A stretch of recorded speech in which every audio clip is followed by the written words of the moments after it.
ذکر اذکار کا کیا حال ہے؟ چل رہے ہیں تھوڑے یا زیادہ؟ سبحان اللہ و بحمدہ پڑھنے کا کیا اجر ہے آپ بتائیے؟ سونے کا پہاڑ خرچ کرنے سے بھی زیادہ بڑا اجر ہے اس شخص کے لیے جو سبحان اللہ و بحمدہ پڑھے. خاص طور پر کب زیادہ پڑھنا؟ جب انسان خوف کھائے. کس چیز سے؟ رات کے اندھیرے سے اور دشمن سے مال خرچ کرنے سے. پڑھیے کم از کم 3 دفعہ سبحان اللہ و بحمدہ سبحان اللہ و بحمدہ. اللہم انی اسألک علما نافعا بھی پڑھیے 3 دفعہ پڑھیے. سبحان اللہ والحمد للہ ولا الہ الا اللہ واللہ اکبر بھی 3 دفعہ پڑھیے. دروشی پڑھیے کیونکہ جمعے کا دن دروشی پڑھنے کا دن ہے. کل ہم نے استغفار کے بارے میں پڑھا تھا کہ یہ مہینہ گناہوں کی بخشش کا مہینہ ہے اور اس میں ہمیں پوری کوشش کرنی ہے کہ ہم اللہ سبحانہ وتعالی سے اس مہینے کی بات پوری طرح بخشش حاصل کر چکے ہوں.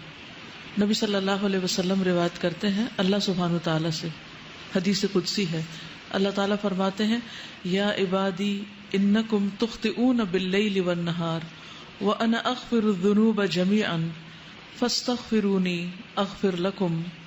اے میرے بندو تم دن رات خطائیں کرتے رہتے ہو اور میں تمام گناہ بخش دیتا ہوں، لہٰذا تم مجھ سے بخشش طلب کرو میں تمہیں بخش دوں گا. بخشش کے لیے سب سے اہم چیز کیا ہے کہ انسان اپنی ندامت کا اظہار کرے، اپنے گناہ پر شرمندگی. تو اس کے لیے آپ کو کرنا یہ ہے کہ اکیلے میں آج بیٹھ کر، صرف آج ہی نہیں پورا مہینہ اگر یہ عمل کرے تو بہت ہی مفید ہوگا. اکیلے میں بیٹھ کر اپنے کسی ایسے گناہ کا ذکر کریں اللہ تعالیٰ کے سامنے جو صرف آپ کو پتا ہے. اللہ نے دنیا میں وہ آپ کا گناہ چھپایا ہوا ہے، اور اللہ سبحانہ تعالیٰ سے اپنی کمزوری کا اعتراف کریں، شرمندگی اور ندامت کا اظہار کریں، اور پھر رو کر اللہ تعالیٰ سے معافی مانگیں، کیونکہ فَإِنَّهُ لَا يَغْفِرُ الذُّنُوبَ إِلَّا أَنْتَ. اللہ کے سوا کوئی بھی ایسا نہیں جو گناہوں کو معاف کر سکے. تو اس لیے بہت ضروری ہے کہ ہم ندامت اختیار کریں، شرمندہ ہوں، اپنی غلطیوں کو مانیں. اور جب ایک انسان غلطی مان لیتا ہے تو پھر التائب من الذنب کمن لا ذنب لہ. انسان اتنا صاف ہو جاتا ہے گویا اس نے کوئی گناہ کیا ہی نہیں. کمن لا ذنب لہ. اسی طرح توبہ کے لیے اگر کوئی کبیرہ گناہ سرزد ہو چکا ہے زندگی میں، پاسٹ میں، جو آپ کو ہانٹ کرتا رہتا ہے، بار بار آپ کو پریشانی ہوتی ہے، تو اس کے بارے میں کیا کرنا چاہیے؟ رسول اللہ صلی اللہ علیہ وسلم نے فرمایا جب کسی بندے سے کوئی گناہ سرزد ہو جائے پھر وہ اچھی طرح وضو کرے، پھر کھڑا ہو اور 2 رکعت نماز ادا کرے، پھر اللہ تعالیٰ سے بخشش مانگے تو اللہ تعالیٰ اسے ضرور معاف کر دیتے ہیں. پھر آپ نے یہ آیت تلاوت فرمائی والذین اذا فعلوا فاحشۃ او ظلموا انفسهم ذکروا اللہ فاستغفروا لذنوبهم ومن یغفر الذنوب الا اللہ ولم یصروا علی ما فعلوا وهم یعلمون. اور پرہیزگار وہ لوگ ہیں کہ جب ان سے کوئی بے حیائی کا کام ہو جائے، انسان ہے نا، غلطیاں ہو جاتی ہیں اور بعض اوقات تو ہم ریئلائز بھی نہیں کرتے کہ غلطی ہو چکی ہے، یا وہ اپنی جانوں پر ظلم کر بیٹھے تو وہ فوراً اللہ کو یاد کرتے ہیں، دیر نہیں لگاتے اور اپنے گناہوں کی معافی مانگتے ہیں. اور اللہ کے سوا اور کون ہے جو گناہ معاف کر سکتا ہو؟ اور کون ہے؟ کوئی بھی تو نہیں. ساری دنیا بھی اگر ہمیں پاک باز پاک دامن قرار دے دے اور یہ کہے کہ آپ تو بہت ہی نیک لوگ ہیں، اور سرٹیفکیٹ جاری کر دے اور ایوارڈ اس پر دے دے ہمیں کہ ہم نیک ہیں، لیکن ہم نیک نہیں ہو سکتے جب تک کہ ہمیں اللہ سبحانہ تعالیٰ کی طرف سے نجات کا پروانہ نہ مل جائے. تو اس لیے بہت ضروری ہے کہ ہم خاص طور پر اللہ سبحانہ تعالیٰ کی طرف رجوع کریں، اور نماز جو کہ برائیوں کو مٹا دیتی ہے تو توبہ کے نوافل کا اہتمام کریں. یعنی جب بھی دل میں پریشانی آئے کسی گناہ کی تو اس کے علاج کے لیے نفل پڑھیں، اور پھر وہ دانستہ اپنے کیے پر اصرار نہیں کرتے. یعنی جو غلطی ان کی سے ہو گئی اسے بار بار دہراتے نہیں. اس استغفار کا فائدہ کیا ہوگا؟ انسان اللہ کے عذاب سے محفوظ رہے گا. آپ بڑی بڑی پریشانیوں سے، تکلیفوں سے، بیماریوں سے، حادثات سے محفوظ رہیں گے. نبی صلی اللہ علیہ وسلم نے فرمایا العبد آمن من عذاب اللہ ما استغفر اللہ. بندہ جب تک اللہ سے استغفار کرتا رہتا ہے اس وقت تک اللہ کے عذاب سے محفوظ رہتا ہے.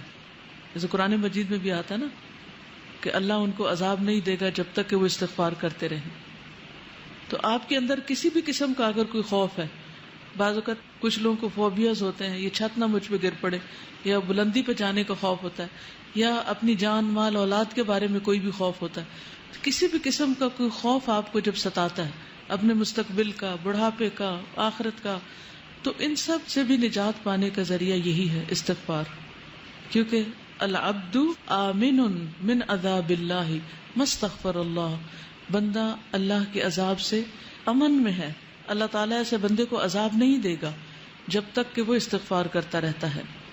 انسان کے گناہ خواہ آسمان کی بلندیوں تک پہنچ جائیں، لیکن اگر وہ اللہ سے معافی مانگتا ہے تو اللہ تعالیٰ اس کو معاف کر دیتا ہے، اور اللہ تعالیٰ کو اس کی کوئی پرواہ نہیں. یعنی ایک تو یہ ہوتا ہے نا کہ ہم جیسے کسی کو معاف کر کے بھی معاف نہیں کرتے، بار بار وہی غلطی دوسرے کی دہراتے رہتے ہیں، یا اپنے آپ کو رلاتے رہتے ہیں، یا اس پر تکلیف محسوس کرتے ہیں. لیکن اللہ سبحانہ و تعالیٰ اتنی وسعت والا ہے، علم والا ہے، حلم والا ہے کہ اس کو کسی بھی ایسی چیز کی کوئی پرواہ نہیں کہ وہ کس کا کتنا بڑا قصور معاف کر دے.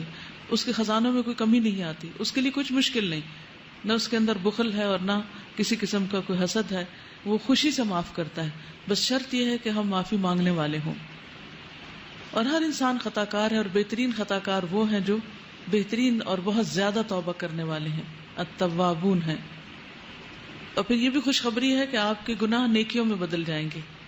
یعنی جو غلطیاں، کوتاہیاں، کمیاں ہو گئی وہ الٹا نیکی میں بدل جائیں گی. اور خصوصاً جب انسان استغفار کرتا ہے اور جیسے کوئی نیا مسلمان ہوتا ہے.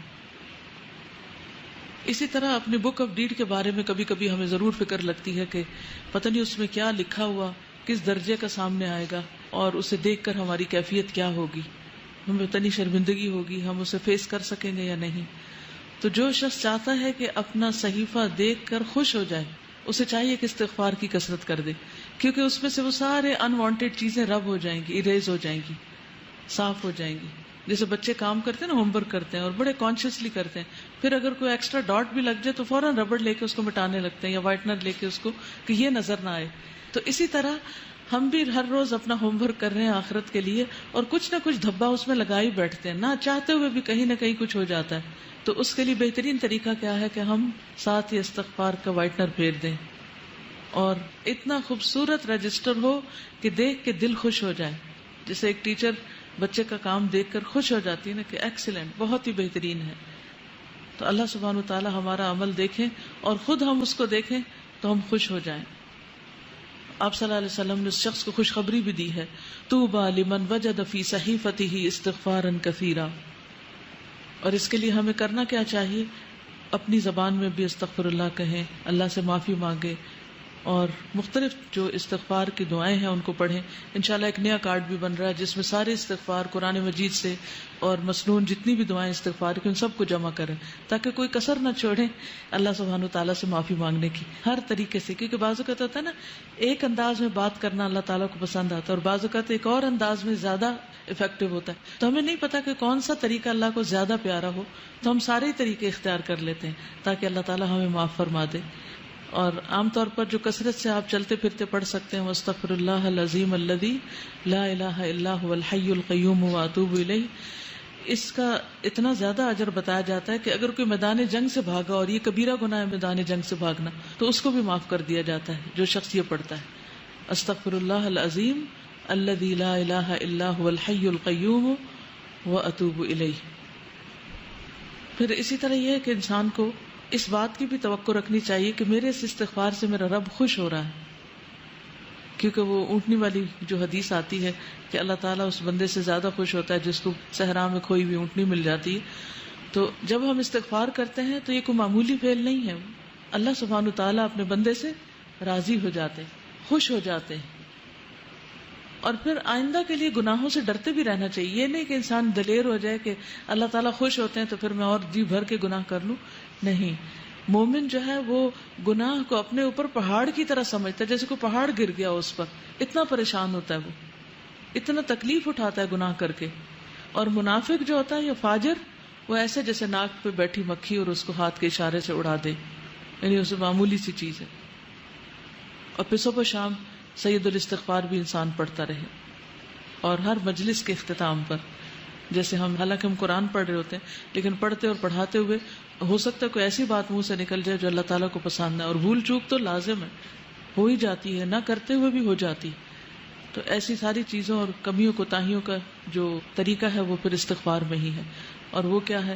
سبحانک اللہم و بحمدک اشہد ان لا الہ الا انت استغفرک و اتوب الیک. اور نبی صلی اللہ علیہ وسلم تو دوران مجلس بھی استغفار پڑھا کرتے تھے. رب اغفر لی وتوب علی انک انت التواب الرحیم 70 سے 100 بار تک. ہم تو ایک کام کرنے لگتے ہیں دوسرا بالکل بھول جاتے ہیں, ہمیں تو یاد ہی نہیں رہتا. تو دوران مجلس بھی آپ استغفار پڑھتے رہتے ہیں. اور پھر سب سے بڑی بات یہ ہے کہ دلوں کی صفائی ہوتی رہتی, دل چمکتے رہتے ہیں. کیونکہ دل اگر چمکتے رہیں گے تو ہم خوش بھی رہیں گے, اور نہ کوئی خوف ہوگا نہ غم ہوگا, اور جو بھی مزید کام کریں گے ان کی کوالٹی بھی بڑھ جائے گی. مثلاً اگر ہم نماز پڑھیں گے تو نماز کی کوالٹی بڑھ جائے گی,